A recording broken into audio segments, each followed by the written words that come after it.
Have you ever been called ugly? Been the target of a nasty rumor? Has someone ever made you feel so insecure, uncomfortable, or humiliated in front of others?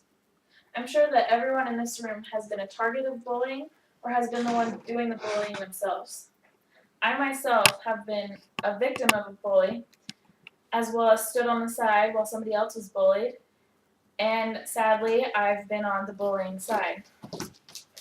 Today I'm going to explain what bullying is, types of bullying, and how to deal with the situation if you or somebody you know is being bullied. What do you think bullying is?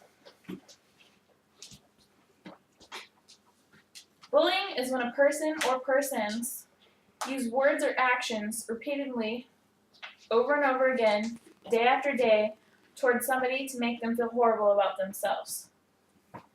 Repeated behavior such as keeping someone out of a group or acting in a rude way towards others, mean gestures, dirty looks, name-calling, and negative teasing are all bullying tactics. Bullies tend to go after people who they think are weak or show their insecurity and flaws so that they can use them against you. They use that to feel powerful because they know that they have you right where they want them.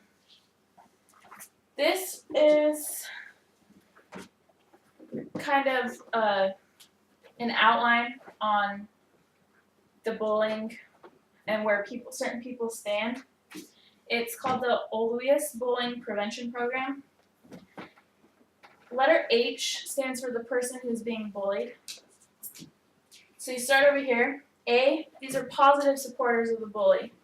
They may join in and insult you or do rude actions. Letter B are called followers.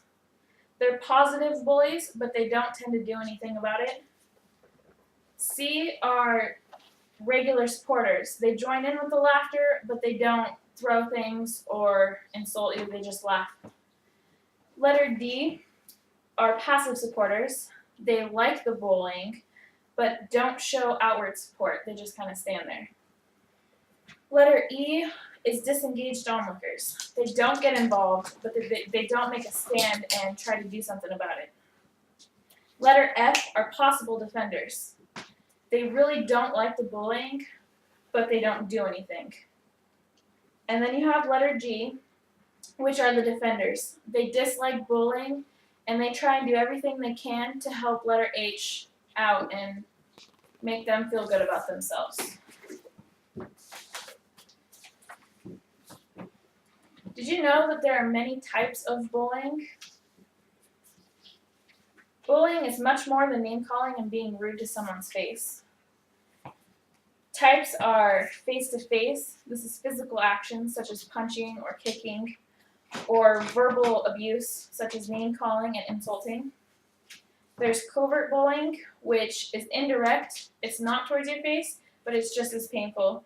It's done by excluding someone from a group or activity and spreading rumors. Cyberbullying is a huge one, and it's hard to put a stop to it because sometimes it can be anonymous and there's nothing you can really do about it.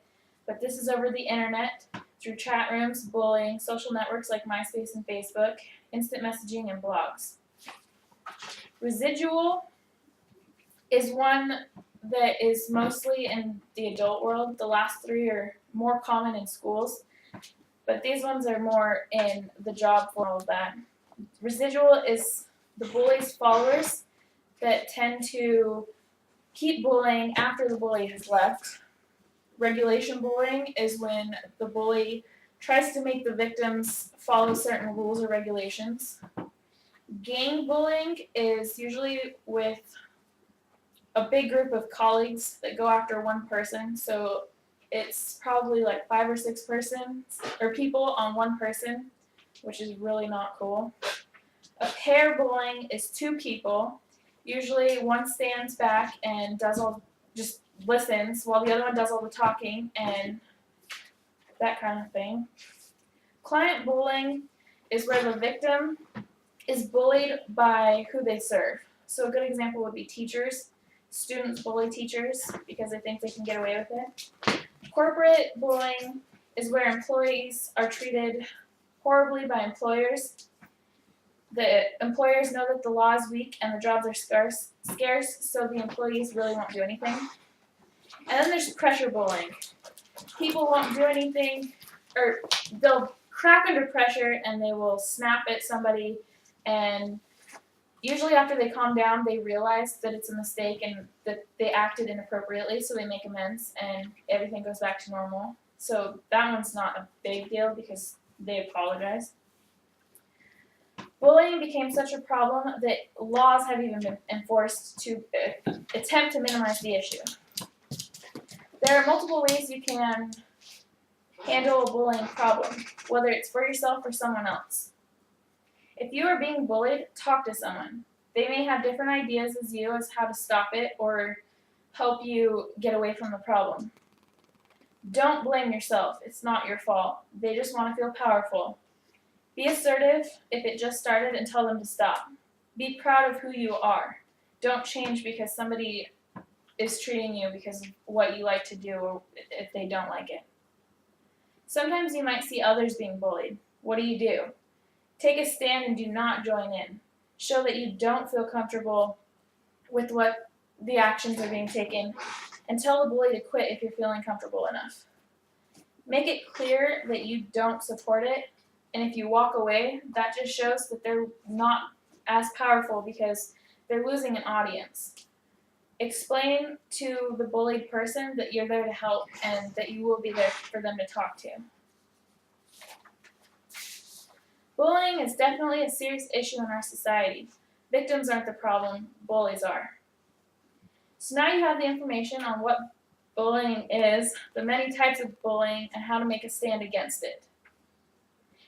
Innocent people are losing self-esteem and becoming insecure with themselves because of this problem. We notice that we can make a difference. People that notice can make a difference and say that it's wrong and make a stand against this.